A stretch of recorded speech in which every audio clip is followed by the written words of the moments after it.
శివుడు, అమ్మాయి గారు ఏంటి ఇలా వచ్చారు? ఇలా వచ్చింది శాశ్వతంగా నీతో కలిసి ఉండడానికేరా. అమ్మాయి గారు ఏంటండి మీరు అనేది? శివుడు, భగవంతుడిచ్చిన జీవితం సంతృప్తిగా జీవించడానికే తప్ప సాంప్రదాయం పేరుతో నాశనం చేసుకోవడానికి కాదని నిర్ణయించుకున్నాను. అష్టైశ్వర్యాలు ఉన్నప్పటికీ ఆ బందిఖానాలో బ్రతకలేక వచ్చేశాను. పుట్టింటి నుంచి తెచ్చుకున్న ఐశ్వర్య వల్ల ఇదిగో ఈ పసుపు కుంకుమ గాజులు ఇవి జీవితాంతో నాతో ఉండాలనే కోరికతో వచ్చేసాను. కానీ అమ్మాయి గారు ఈ విషయం అయ్యగారికి తెలిస్తే? అందుకే శివుడు, ఆయనకి తెలిసేలోగా మనం ఇక్కడి నుంచి వెళ్ళిపోదాం.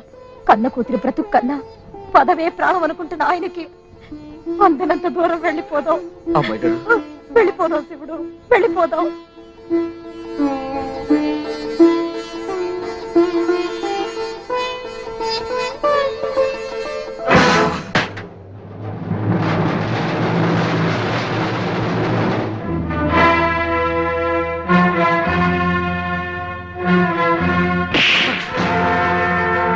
ఎంగిలి మెతుకులు ఏరుకు తినే పాలేరు వెధవా, నా కూతుర్ని లేపుకుపోయి నన్నే వెన్నుపోటు పడవాలని చూస్తావురా? ఈ ధర్మారాయుడు పరువు ప్రతిష్టలతో చెలగాటం ఆడేవాడెవడు ప్రాణాలతో ఉండటానికి వీల్లేదురా.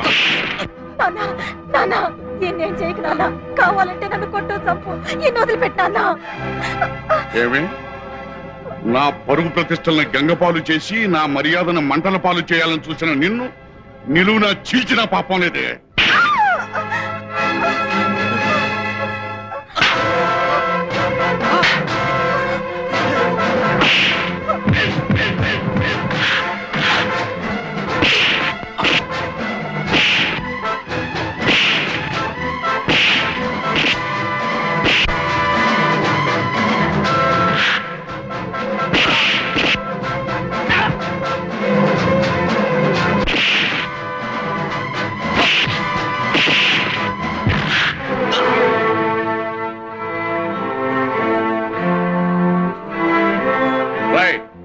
ఈ కొట్టింది చాలు గాని వీణా గడ్డంలో పడేసి నిప్పందిస్తాను. పిల్లలు శ్రద్ధగానే చదువుతున్నారు మాస్టర్. మొత్తానికి నీ పట్టుదల వల్ల స్కూలు బాగా సాగుతుంది. ఆఫీసర్ గారు, మీరే కాపాడాలి. ఏమిటి గౌరీ, ఏం జరిగింది? నేను ప్రేమించిన నేరానికి నా శివుడు ప్రాణాలు తీస్తున్నారు. ఎవరు? మా నాన్నగారు. వెంటనే వెళ్లి వాడిని కాపాడాలి, లేకపోతే నిర్దాక్షిణ్యంగా వాడి ప్రాణాలు తీస్తారు. వెళ్ళండి బాబు.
ఆఫీసర్ వెధవా శివుడు గాని రక్షించాడా? ఆ పాలేరు గాడికి నా కూతురించి పెళ్లి చేస్తానంటాడా? వాడి సంగతి ఇప్పుడే తెలుస్తాను. ఆఫీసరు, ఆఫీసరు, ఆఫీసరు, ఏమిటి ధర్మారాయుడు ఇలా వచ్చావు? ఏమీ తెలియనట్టు అడుగుతున్నావు ఆఫీసరు? నా కూతురు ఇక్కడ ఉందిగా, దాన్ని తీసుకెళ్దామని వచ్చాను. నీతో పంపి ఆమె 100 ఏళ్ల జీవితాన్ని నాశనం చేయలేదు. అంటే దాన్ని ఆ పాలేరు వెధకిచ్చి పెళ్లి చేసి నా పరువు మర్యాదల్ని, నా వంశ పేరు ప్రతిష్టల్ని నాశనం చేస్తానంటావా? కాదు, ప్రేమించుకున్న ఇద్దరు మనుషుల్ని కలిపి ఆలుమగలుగా కలకాలం జీవించేటట్టు చేస్తానంటాను. రేయ్, నా ఊరొచ్చి నన్ను నానా మాటలన్నా ఊరుకున్నాను. కారణం నువ్వు ఆఫీసరావు కనుక. నీ మూలంగా నా సొమ్ము వేలకు వేలు ఖర్చు అయినా నోరు మూసుకున్నాను. కారణం నువ్వు అధికారి కనుక. కానీ ఆఫీసరావు, ఇప్పుడు నువ్వు మా కుటుంబ వ్యవహారాల్లో తలదూర్చి మా వ్యక్తిగత విషయాల్లో జోక్యం చేసుకుంటున్నావు. అందుకు నీకు అధికారం ఎవడిచ్చాడు, హక్కు ఎవడిచ్చాడు? ప్రేమించుకునే వాళ్ళకి పెళ్లి చేసే హక్కు మనసున్న ప్రతి మనిషికి ఉంది. అంతస్తు లడ్డు పెట్టి కులాల పేర్లు చెప్పి పచ్చటి 2 నిండు జీవితాల్ని పాడు చేసే నీలాంటి పెద్ద మనుషుల్ని ఎదిరించే అధికారం మానవత్వం ఉన్న ప్రతి మనిషికి ఉంటుంది. ఆఫీసరావు, ఈ రాయుడు పరువు ప్రతిష్టలతో చెలగాటం నీ ప్రాణానికే ప్రమాదం. వాళ్ళ కోసం నువ్వు పెట్టబోయే ముహూర్తానికి జరిగేది వాళ్ళ పెళ్లి కాదు, నీ చావు. అక్కడి నుంచి బయలుదేరేది పల్లకి కాదు, నీ పాడి. నువ్వెంత బెదిరించినా ఎలా భయపెట్టినా సరే అధికారంలో ఉన్న ఆఫీసర్గా కాక అభిమానించి ఆత్మీయుడిగా వాళ్ళ పెళ్లి జరిపిస్తాను. ఏం చెయ్యగలవో, ఏం చేస్తావో చూస్తాను. ఓం శ్రీ మహాగణపతయే నమః.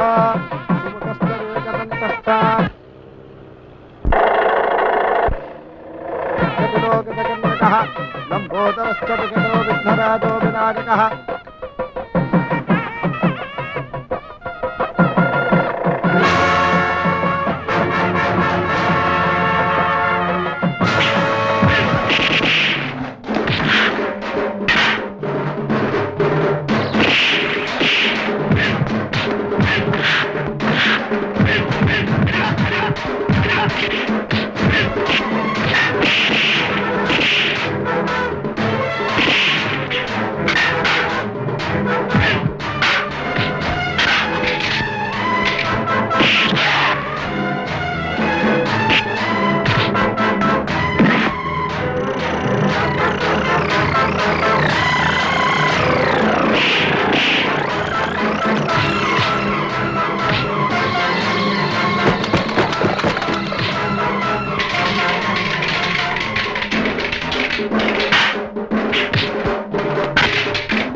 బాబు గారు, మీ ప్రాణాలకు తెగించి మా పెళ్లి జరిపించారు. మీ రుణం ఎట్టా తీర్చుకోగలం? అన్నయ్య, మా పెళ్లికి దేవుడు సాక్షి అయితే నువ్వు పెద్దవి. మేమిద్దరం ప్రతిరోజు ఆ దేవుడితో పాటు నీకు కూడా దండం పెట్టుకుంటాం. మనవుకి ముఖ్యమైనది మనసులేనని నిరూపించారు. 10 కాలాల పాటు మీరు చల్లగా ఉండండి. మీరా ఏమిటలా చూస్తున్నారు? ఊహించినంత ఉన్నతంగా ఎదిగిపోయిన మీ గొప్పతనాన్ని చూశాను. నలుగురి చేత చేతులెత్తి నమస్కారం పెట్టించుకునే మీ ఔన్నత్యాన్ని చూస్తున్నాను. Really I'm proud of you.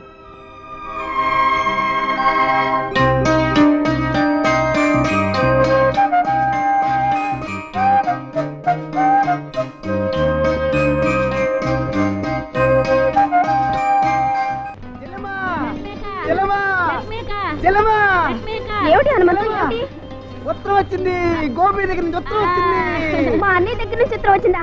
ఇటు ఇవ్వు. ప్రియమైన చెల్లెమ్మ లక్ష్మిని దీవించి వ్రాయినది. నేను అనుకున్నది సాధించే ప్రయత్నంలో ఉన్నాను. నా గురించి నువ్వేమీ దిగులు పడకు. త్వరలో బావగారిని వెంట పెట్టుకుని నీ దగ్గరకు వస్తాను. ఇట్లా నీ అన్న గోపి. నేను చెప్పానా గోపి ఎక్కడున్నా రాజాలో ఉంటాడని? చూడమ్మా, ఇక్కడ నుంచి నువ్వేం దిగులు పడకు. గోపి తొందరగా వచ్చేస్తాడమ్మా. వచ్చేస్తాడు, తొందరగా వచ్చేస్తాడు. ఈ నాళ్ళకు ఒక ఉత్తరం రాసి వచ్చేస్తానంటే నేను నమ్ముతానే ఏంటి? ఊళ్ళో ఉన్న అందరు పాపిష్నోళ్ళు మా అన్నయ్య గురించి మాట్లాడటమే. వెంటనే మనం వెళ్ళి అన్నయ్యని తీసుకొచ్చి వాళ్ళందరి నోళ్ళు మోయించాలి. నరసింహనాయుడు,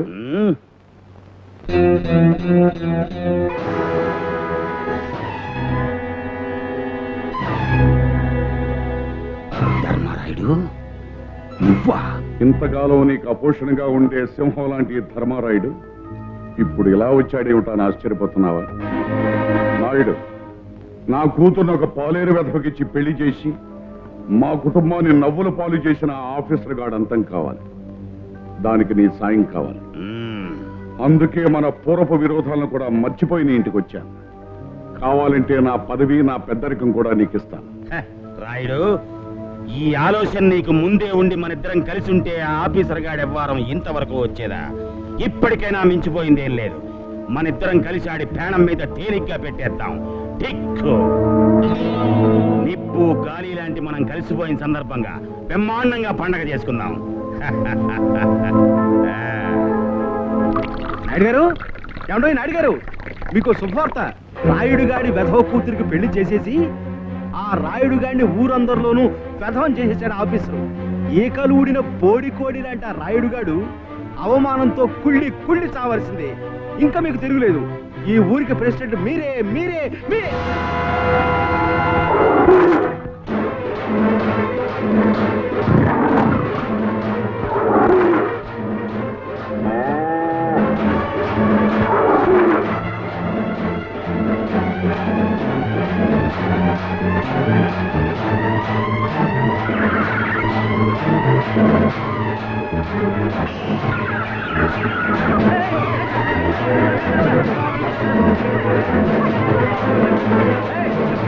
ఏమండి ఏమండి, ఏంటమ్మా ఇక్కడ గోపి అని మా అన్నయ్య.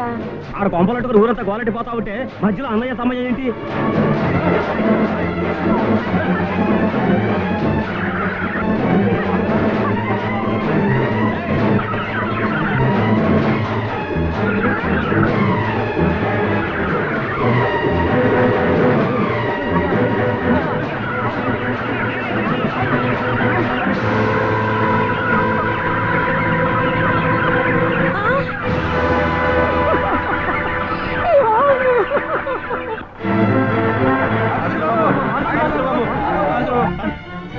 ఏమిటి ధర్మయ్య, ఏం జరిగింది?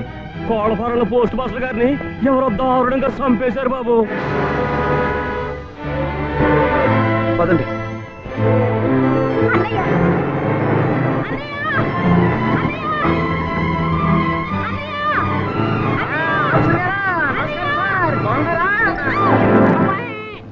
ఏంటమ్మా, చూసుకుని కొట్టొచ్చు కదా, అదే చూసుకుని పరిగెట్టొచ్చు కదా. అది కాదండి, జీప్ తోలుకొని వెళ్తున్న మా అన్నయ్య ఆపాలని. జీపు తోలేది మీ అన్నయ్య?